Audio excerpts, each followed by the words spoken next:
For 10 years, Sophia and I were inseparable. From the lecture halls of university to the brink of marriage, we were the couple everyone envied, the living embodiment of a fairy tale. Romance. Our 10th anniversary was meant to be a culmination, a celebration of a decade of unwavering love and shared dreams. But then, 2 days before our celebration, fate intervened. I was involved in a car accident. Nothing life-threatening, thankfully, but enough to land me in a hospital bed, shaken and bruised. Sophia rushed to my side, her eyes wide with what appeared to be genuine concern, her hands reaching out tentatively towards me. "Ethan," she whispered, her voice trembling. "How could you be so careless? If anything had happened to you, I don't know what I'd do. I couldn't live without you." I started to speak, ready to reassure her, to tell her I was fine, when something extraordinary happened. 2 lines of text, shimmering pink and utterly alien, appeared in the air before my eyes, floating like subtitles only I could see. Sophia, the conniving cheat, speaking such tender words, while actually having an affair with her sugar baby behind Ethan's back. When will Ethan finally realize that Sophia has cheated on him? I stared, speechless, thinking the accident must have caused some kind of hallucination. The fluorescent hospital lights seemed to flicker, the air in the room growing heavy. Sophia reached out, her cool fingers brushing my forehead. "Why are you looking at me like that? Are you still feeling unwell?" I shook my head slowly, trying to process the impossible words I'd just seen. "No, I'm all right," I managed to say, my voice raspy. "Just a little disoriented. Look, you don't need to stay. The company's in a critical growth phase, isn't it? You should get back." Sophia's eyes softened, and she leaned down, pulling me into a gentle hug. "Company matters are nowhere near as important as my husband," she murmured, her voice muffled against my chest. "I'm staying right here with you." Just then, her phone chimed. She pulled it out of her pocket, and I saw her breath catch, her composure faltering for a fraction of a second. Her eyes, previously filled with tenderness, now held a flicker of something else. Urgency, perhaps guilt? She looked at me, her expression shifting to one of practiced apology. "Ethan, darling, I'm so sorry, but something urgent has come up at work. I absolutely have to go. You rest here, get better, and I'll come back to stay with you tonight, okay?" Before I could respond, she pulled away, gathering her bag with a hasty movement, and practically fled the room. As the door closed behind her, the pink subtitles reappeared. "There's no urgent company matter. Julian sent her a shirtless photo of his abs, and Sophia is rushing off for a tryst. If Ethan follows her now, he could catch them red-handed." The words hung in the air, damning and undeniable. A cold fury, sharper than any physical pain, surged through me. Taking a deep, shaky breath, I pushed myself out of the hospital bed, ignoring the ache in my body, and quietly slipped out of the room, trailing behind Sophia. Her car didn't head towards the gleaming glass towers of the city's business district. Instead, it navigated through the bustling streets towards Crimson Bloom Villas, an exclusive, high-end residential area known for its exorbitant real estate prices. I parked my own car a discreet distance away and watched as Sophia pulled up outside a luxurious villa nestled behind high walls. She stepped out, looking around nervously, then quickly walked to the front door and knocked. The door opened, and a broad hand reached out, grasping her by the neck, pulling her inside before the door was swiftly closed. I stood frozen, a lightning strike of pure disbelief and agony tearing through me. It felt like an eternity before my trembling fingers managed to dial her number. Our numbers were linked. With special settings, she always picked up my calls within 10 seconds, no matter what. This time, I listened to it ring and ring and ring, until it finally went to voicemail. Unanswered. 18 years old, that's when we met. A decade of shared history, shared dreams, woven into the fabric of our lives. Everyone called us perfect, the couple to emulate. The vows of forever, I had heard her whisper at countless weddings, still echoed in my ears, mocking me. And now this betrayal. I stumbled back to my apartment, the home we shared, the sanctuary I thought we had built. The silence within its walls was deafening, amplifying the screams in my head. I don't know how long I sat there, lost in a haze of pain and confusion. Eventually, I heard the familiar sound of the key in the lock, the door opening. Sophia walked in, saw me sitting there in the semi-darkness, and rushed towards me, enveloping me in an embrace. "Ethan, why weren't you answering your phone? I was frantic, looking everywhere for you." My voice was flat, emotionless. Why didn't you answer my call, Sophia? She hugged me tighter, her voice muffled, a practiced sorrow in her tone. Oh, darling, I'm so sorry. I was in a crucial meeting, my phone was on silent. I didn't hear it. I wondered, with a chilling detachment, when she had become such a skilled liar. When did the innocence I had loved fade, replaced by this smooth, effortless deceit? I gently pushed her away, looking into her eyes. Sophia, I asked, my voice barely a whisper, do you still love me? Her answer was instantaneous, without a hint of hesitation. Ethan, of course I do. I swore to love you forever, didn't I? For better or worse. But I knew, with a certainty that chilled me to the bone, that I couldn't be with a woman who was stained by another's touch, stained by her own deceit. While Sophia was in the bathroom, presumably washing away the scent of infidelity, I reached for my phone. I dialed a number I hadn't called in 6 years. Clara, I said, my voice rough. Have the lavender fields in Provence bloomed yet? I want to see them. Clara's voice, when she replied, was filled with a breathless, almost tearful excitement. Ethan, is that really you? Yes, the flowers are in full bloom. I've been waiting for you. Good, I replied, a new resolve hardening my voice. All right, 3 days from now, I'll be in France. Sophia walked out of the bathroom, wrapped in a towel, the scent of her expensive soap filling the air. Who's going to France? I hung up the phone, my composure firmly in place. Just a friend, I said calmly. They mentioned they were traveling to France. Sophia moved towards me, leaning into my embrace. France? You want to travel, darling? Let me clear my schedule, handle a few things at work. 3 days from now, I'll come with you. I gently pushed her away, the physical contact now feeling alien, wrong. Let's just go to bed, Sophia. The next morning, Sophia was up early, heading to the office. But the subtitles, visible only to me, confirmed her true destination, Julian. After she left, I went straight to a lawyer's office. By noon, I had a draft of the divorce papers. In the afternoon, Sophia called, her voice bright and cheerful. Ethan, darling, today is our 10th anniversary. There's a luxury watch exhibition tonight. Pick out anything you like, your wife is buying. She had forgotten. Our anniversary was yesterday. I forced a tight smile. Whatever you choose, Sophia, I said, my voice carefully neutral. I'll love it. At the exhibition, surrounded by glittering displays of watches and jewels, Sophia was in her element.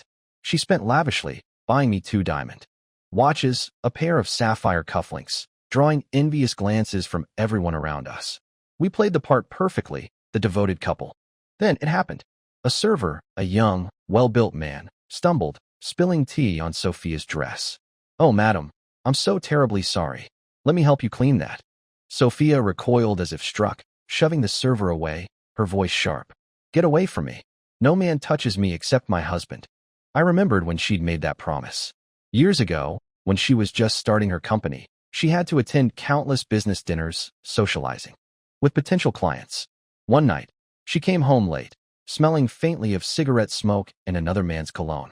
Seeing my quiet hurt, she had sworn, fiercely, that she would never again allow another man to even come close to her, that her body, her presence, was solely for me.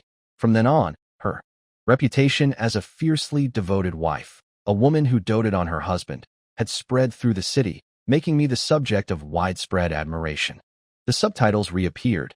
Julian has some nerve, openly provoking Ethan like this. My gaze fixed on the server. Julian. It was him. He looked younger, more athletic than in the photo, but it was undeniably the man from the villa, the man from the photograph. He looked flustered, then quickly scurried away, a picture of feigned remorse. Sophia stood up. Ethan, darling, I'll just go to the restroom to clean this up. Wait here for me. More murmurs from the crowd, expressions of admiration. Miss Wan looks at Mr. Su with such adoration. I heard someone whisper, as long as they're together, I'll believe in love. The subtitles continued to roll. And that heartless woman, Sophia, is already tearing off Julian's clothes in the restroom. If Ethan follows her now, he'll catch them red-handed. My legs moved of their own accord, drawn by a morbid curiosity, a desperate need for undeniable proof. As I approached the restroom corridor, sounds leaked from within, muffled but distinct. Moaning. Keep it down. I heard a low voice, undeniably male. You're being too loud. Want to attract everyone. Sophia's voice, laced with pleasure, answered. Whose fault is that? My little Julian is so intense. You nearly drove me wild. Her voice shifted, playful. Why did you come dressed like this? Julian's voice, husky with exertion, replied, I just missed you. Especially knowing you're going away with him in 2 days. I need you to make it up to me. Feed me, satisfy me, before you leave. The sounds from the restroom intensified, brutalizing my ears, my heart. A profound numbness settled over the searing pain. I raised a hand, wiping away the tears that were silently tracing paths down my face, and turned away. An hour later, the exhibition was over. People were filing out. Sophia returned, looking flushed and apologetic. Ethan, darling, I'm so sorry. I bumped into a potential business partner in the restroom and got held up talking. Looking at her, lying with such easy grace, I simply nodded. My face was calm, expressionless. It's all right, I said softly. Business is important. She helped me put the watch boxes and cufflink case into the trunk, then got into the driver's seat to take me home. Halfway there, her phone rang. She glanced at it, Julian's name flashing on the screen, and immediately hung up. It rang again, persistently. Finally, she answered, her expression shifting instantly from calm to panicked. Her foot slammed on the brake pedal. I was thrown forward, my head hitting the dashboard with a sharp crack. Pain flared across my forehead. Sophia didn't notice. Her voice was frantic. Ethan, darling, there's an emergency at the company. I have to go. Can you get home by yourself? I looked up, and the subtitles were there again. I'm going to vomit. How many times is Sophia going to use the company emergency excuse? Julian just called, faking a car accident. That's why she's in such a hurry. Julian again. A sharp, twisting pain, like tiny needles, pierced deep into my chest, into my heart. She was leaving me again, for him. My head throbbed, my forehead already swelling, but she didn't see it. Seeing my silence, Sophia became agitated. She threw open her door, then reached across, opening the passenger door beside me. It's really urgent, Ethan. I need to handle this quickly, and then I promise, I'll give you my undivided attention for the trip. Just be good, okay? Her voice was pleading, but her eyes were already looking past me, towards the direction she needed to go. I blinked hard, fighting back.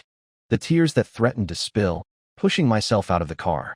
Go, I said, my voice thick with emotion I couldn't completely hide. Go, Sophia. My choked whisper was barely audible, but she didn't seem to notice. She slammed the car door shut and sped away, leaving me standing on the side of the road. I watched her tail lights disappear into the traffic, the city lights blurring through the tears that finally spilled over, hot and stinging, tracing paths down my cold face. Then, the rain began to fall, soft at first, then heavier, blurring the world, washing away the tears. Perhaps even the sky was crying for the end of our 10-year story. I walked home in the pouring rain, letting the downpour mask my sobs, allowing the cold water to wash over me, cleansing me of the hurt, the betrayal. Sophia didn't come home that night. She sent a text message, claiming an unexpected business trip would keep her away for 2 days. She promised she would be back by the evening of the 3rd day, ready for our trip to France. Her lies no longer held any power over me. I had nothing left to say.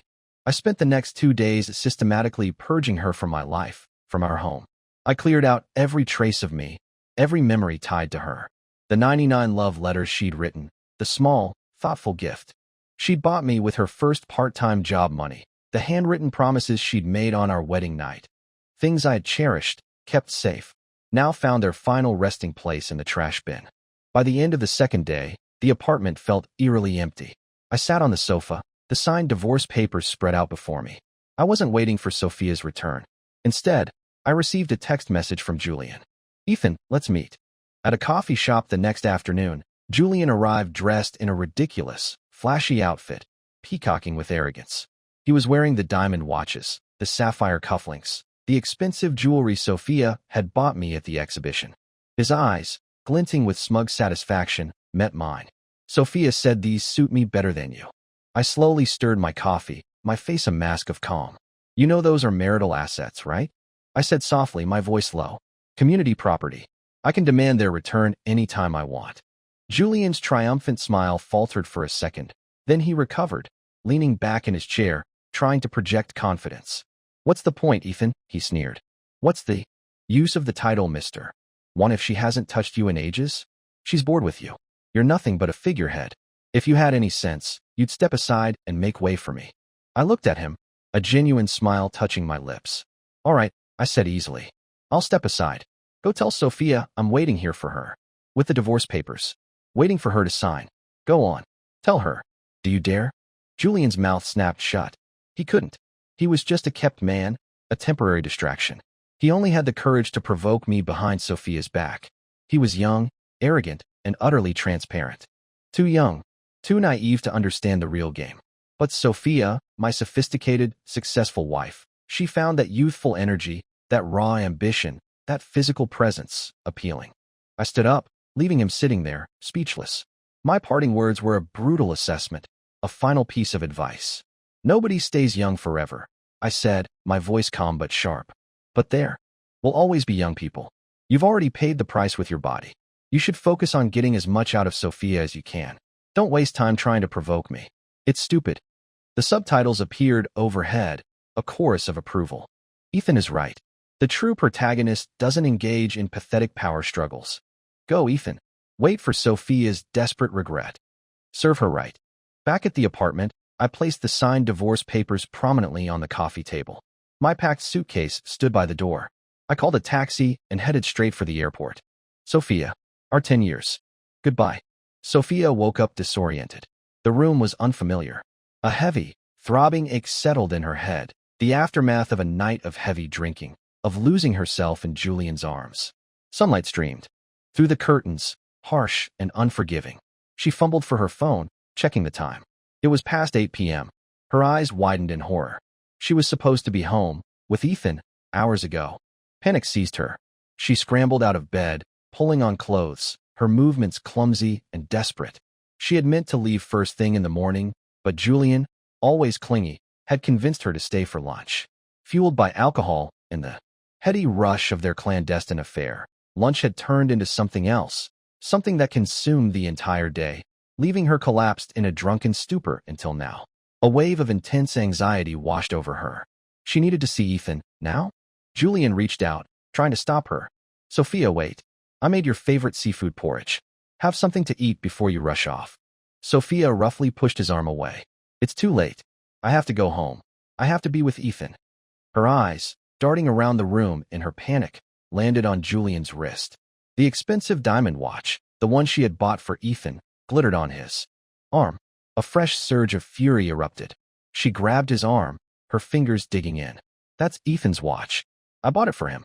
Why are you wearing it? Julian blinked, feigning innocence. Sophia, I thought you bought it for me. Her voice was a low, dangerous growl.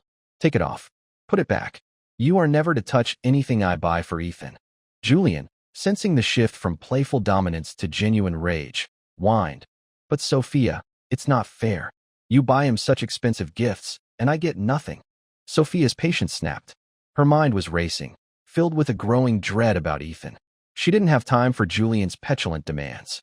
She grabbed him by the throat, her fingers tightening. I said, put it back. The sudden, terrifying pressure on his windpipe shocked Julian into silence.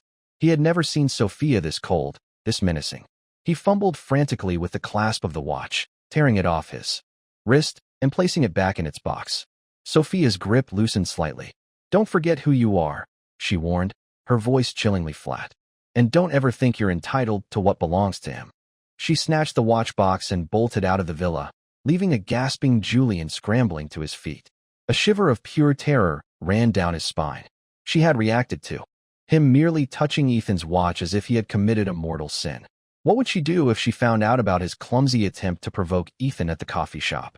Sophia drove recklessly, her heart pounding, the watch box clutched on the passenger seat. Spotting a flower shop, she pulled over instinctively. It had been too long since she'd bought flowers for Ethan. He loved pink roses. She rushed in, buying a huge bouquet, picturing Ethan's surprised, bashful smile when she presented them. But the smile she had imagined never materialized. She burst through the door of their apartment, diamond watch in one hand, pink roses in the other, only to be met by silence and emptiness. The apartment was deserted. For a terrifying second, she thought they had been robbed. She raced through the rooms, calling out for Ethan. Ethan, Ethan. She snatched up her phone, dialing his number.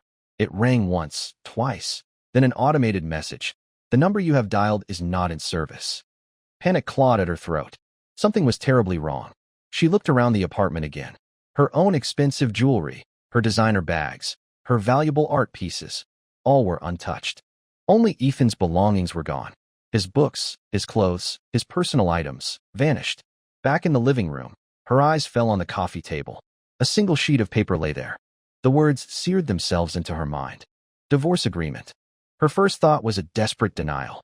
Ethan knew. He must know about Julian. But how? She had been so careful, so discreet. She had orchestrated everything perfectly. How could he possibly have found out?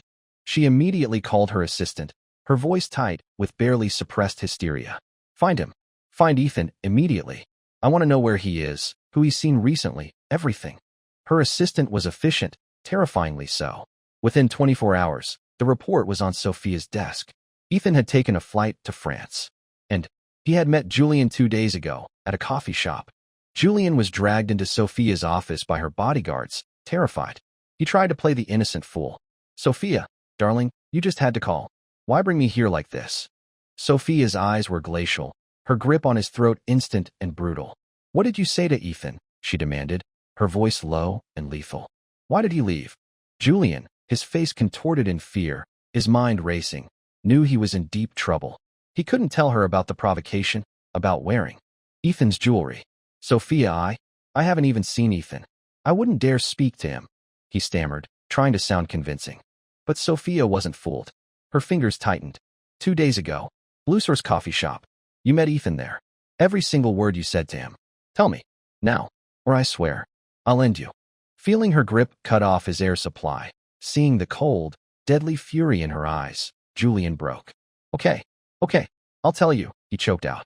He recounted the conversation, word for word, describing his arrogant boasts, Ethan's calm, cutting replies, his challenge about the divorce papers, and Ethan's final, devastating assessment of Julian's position.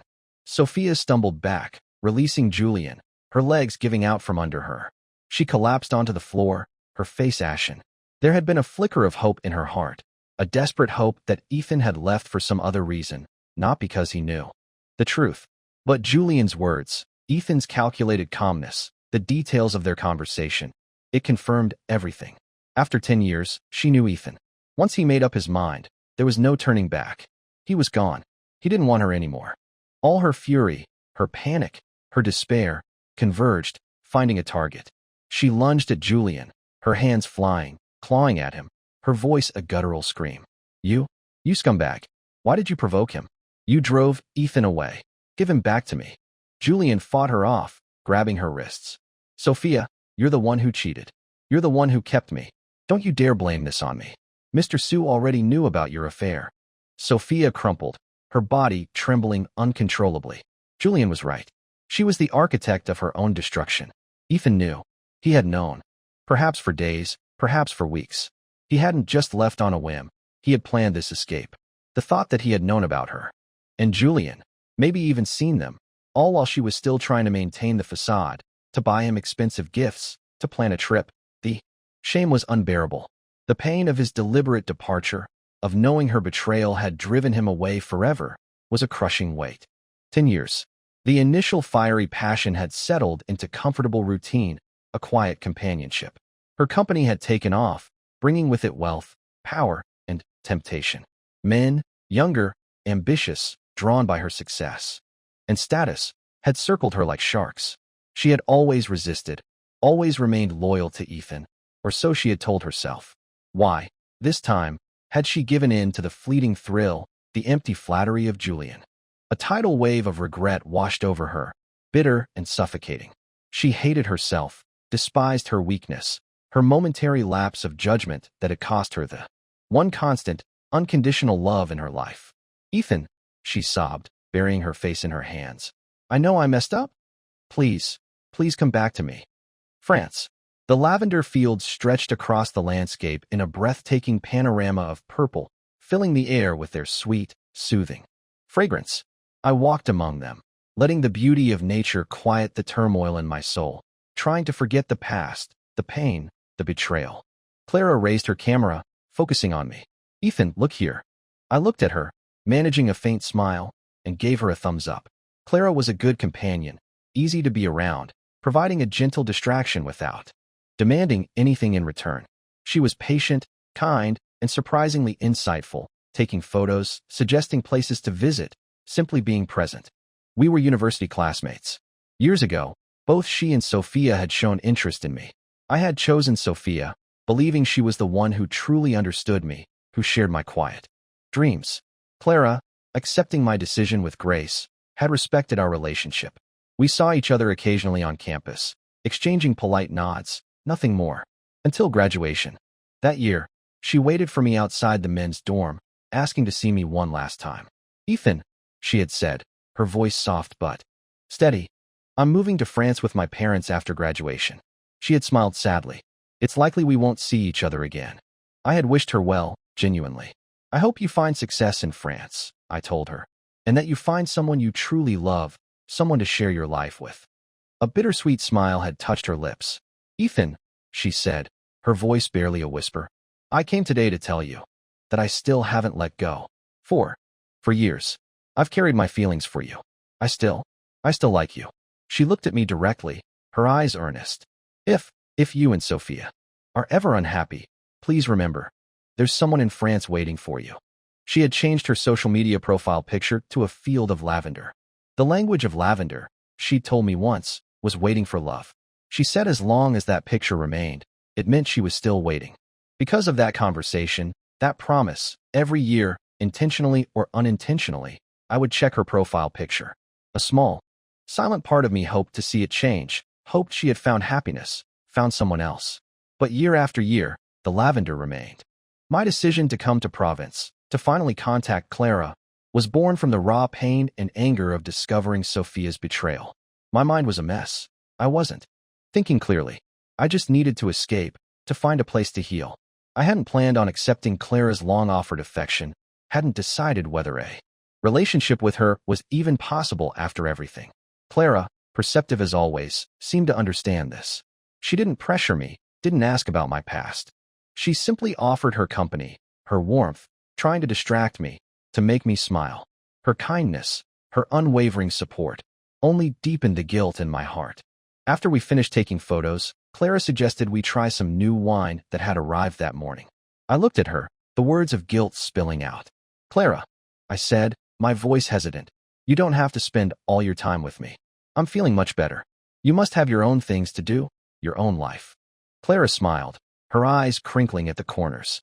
"Ethan," she said gently, "don't worry about it. Since I took over my parents' company, I haven't taken a single day off. This is a good opportunity for me, too, to finally relax." "But," I started. "No buts," she interrupted softly. "Seriously, I needed a break. This isn't for you. I need this time to unwind. Please, don't feel pressured." Her sincerity disarmed me. I couldn't argue further without making it awkward, making it seem like I doubted her motives. For now, I decided to simply let things be.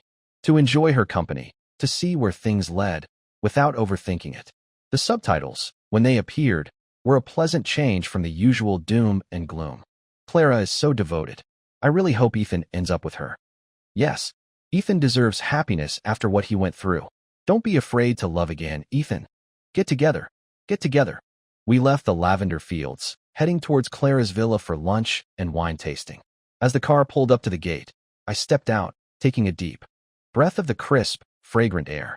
Suddenly, a figure darted out from the bushes near the adjacent villa's entrance, running straight towards me. Clara reacted instantly, grabbing my wrist, pulling me protectively behind her. The figure, blocked by Clara, stopped, looking at me, her face contorted with a strange mix of desperation and accusation. "Ethan," she cried, her voice raw and thin. "We were supposed to come to France together. Why did you leave me?" "Just 2 weeks." It had only been 2 weeks, but I barely recognized the woman standing before me. Sophia. She was alarmingly thin, her cheeks hollowed, her hair a tangled mess, her clothes wrinkled and stained, smelling faintly of neglect. After the initial shock wore off, my expression hardened. I looked at her, my voice cold and distant. "Do I really need to tell you why, Sophia? Don't you know what you did?" To my astonishment, she dropped to her knees right there on the paved driveway, in front of Clara and potentially any neighbors or staff who might be watching. "Ethan," she wailed, tears streaming down her face. It was just a moment of madness. He seduced me. I was drunk. I thought he was you. It was a mistake. Please, please forgive me. The subtitles, a wave of indignant pink, condemned her. It's true Julian seduced Sophia, but she wasn't so drunk she didn't know who he was. She knew perfectly well it was Julian. Ethan, don't believe her lies. She's only regretting it because Ethan left. If he hadn't found out, she would never have repented. Ethan, darling, don't forgive her. A bitter, chilling smile touched my lips. Sophia, I said, my voice cutting through her sobs, stop making excuses. It's pathetic. It only makes you seem more repulsive. Her eyes, red-rimmed and desperate, pleaded with me. Ethan, I know I messed up, but you can't just throw away 10 years because of one mistake. Don't you even give me a chance to make it right. She edged forward, reaching out a trembling hand towards me. Ethan, we've never been apart this long. I've missed you so much these past 2 weeks. I met her gaze directly, every word a hammer blow. But I haven't missed you at all, Sophia. Every time I think of you, all I see is you and Julian in that restroom, betraying me. While I was in the hospital after a car accident, you were rushing off to hook up with Julian. 10 years together, and you even forgot our anniversary. I shook my head slowly. Sophia, just admit it. You stopped loving me a long time ago. She shook her head violently, the tears streaming down her face. No, Ethan, I love you. I do. It was just a mistake. Clara, who had been standing silently behind me, stepped forward. Without a word, she grabbed the front of Sophia's dress and slapped her, hard, across the face. Sophia, Clara's voice, was sharp, laced with years of pent-up frustration. How could you? You promised me. And now this. You cheating, heartless homewrecker. She raised her hand again, ready to strike. Seeing that Clara might genuinely hurt her, I stepped forward, gently taking Clara's arm, stopping her. It's all right, Clara, I said softly. Let it go. What's done is done. There's no rule that says people have to love each other forever. I looked at Sophia, still kneeling there, stunned by the slap. Sophia cheated. So, I end things, I divorce her. That's all there is to it. At the word divorce, Sophia, who had been half-conscious from the shock and the blows, snapped back to attention. She looked up at me, a stubborn defiance in her eyes. Ethan, she insisted, her voice weak but firm. I'm not divorcing you. I won't sign the papers. I calmly took out my phone and played the audio recording. The muffled sounds from the restroom, the woman's moans, the man's low voice, they filled the air. You're familiar with this recording, aren't you? I said, my voice cold. It's all right if you don't sign. I'll file for divorce. With this evidence, I imagine the court will reach a verdict very quickly. A complex mix of emotions, defeat, anger, perhaps even a hint of understanding, crossed Sophia's face. She lowered her head. Ethan, she whispered, her voice barely audible, I never knew you could be so cruel. She looked up again, desperation returning. It was just stress relief. I know I messed up. I just need one chance. Why can't you give me one chance? Because my life, my love, isn't built on compromise, Sophia. I replied, my voice hard. You're cheating. It was a thorn, driven deep into my heart. Even if it hurts like hell, I have to rip it out. I won't let it fester there for decades, occasionally piercing me, reminding me of your betrayal. The moment you broke your vows, the moment you gave yourself to another man, that was the end of us. I turned away, leaving her kneeling on the ground, and walked into the villa. Only then did I realize I was still holding Clara's hand. I quickly released it, feeling a flush of embarrassment. I'm sorry, I mumbled. I wasn't thinking. Clara looked at me, her eyes gentle, and smiled. She held up her hand, looking at our clasped fingers from moments before. Ethan, she said softly, that's the second time you've held my hand. I remembered the first. University, a track and field competition. Clara, battling a fever, had insisted on competing in the 800-meter race. She collapsed. Near the finish line, I was on the logistics team, the closest one there. I rushed to her side, performed basic first aid, and stayed with her until she was taken to the infirmary. All the while, I held her hand, trying to offer comfort, encouragement. When she woke up, I was the first person she saw. That day, she had told me she liked me. But I was already deep in the unspoken courtship with Sophia, and ultimately, I chose Sophia. Meeting Clara's warm gaze now, a question formed in my mind, a question I needed to ask. Clara, I said, my voice hesitant. Have you ever considered, maybe what you feel for me isn't love? Maybe it's just unwillingness to give up? Because you never had me, you can't let go? If we got together, maybe she would eventually tire of me, just as Sophia, who had claimed to love me, eventually did. Perhaps Sophia even still loved me, in her own way, but that love was no longer pure, no longer enough. Clara looked at me, her expression serious, thoughtful. Ethan, she said, her voice steady. Like you said, we were never together. No matter how much I say I love you, that I'll never change. Given what happened with Sophia, you can't fully trust that. I understand. She met my eyes, her gaze unwavering. But I want you to know, I approach love the same way you do. I won't settle. If one day my feelings change, if our love isn't what it should be, I promise I will be honest with you. I would never hurt you by choosing to betray you the way Sophia did. Looking into her sincere, earnest eyes, I felt a shift within me. But the wounds were still fresh, the path ahead still uncertain.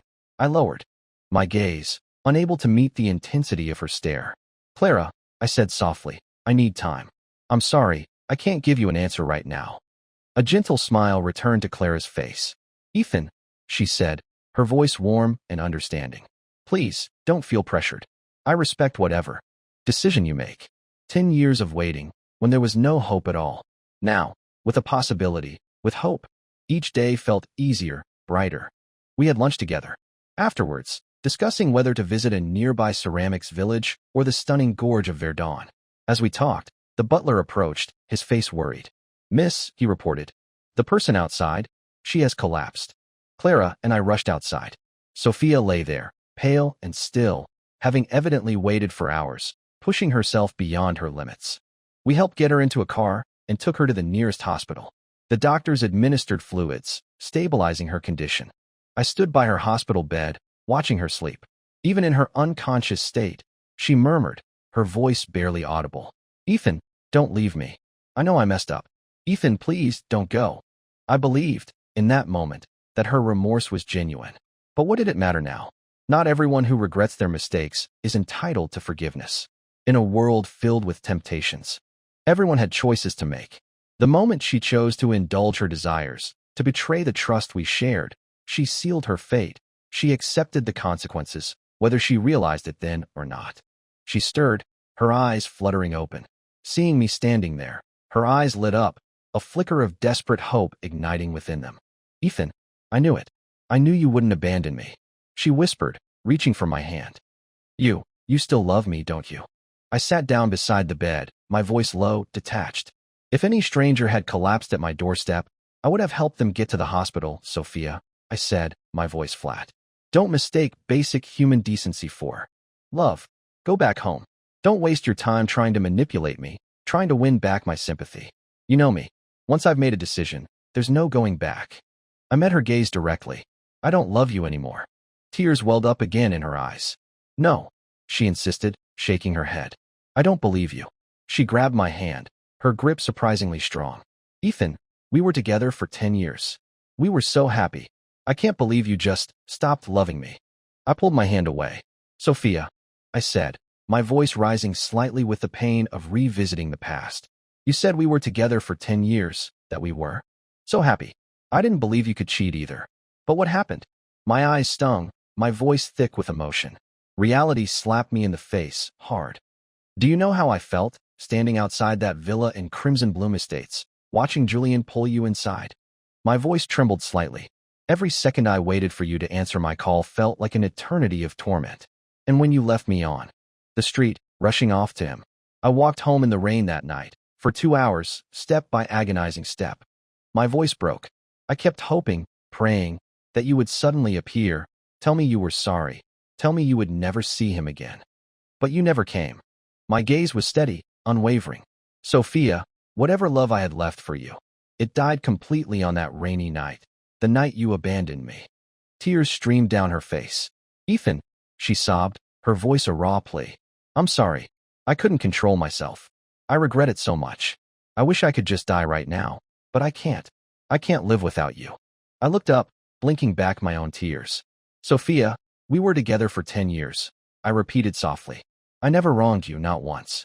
I looked at her, my heart heavy, and added, my voice gentle now weary. Please, just let us end this with some dignity. for the sake of what we had. I stood up and walked out of the hospital room. Outside, Clara was waiting. She held out a bottle of water.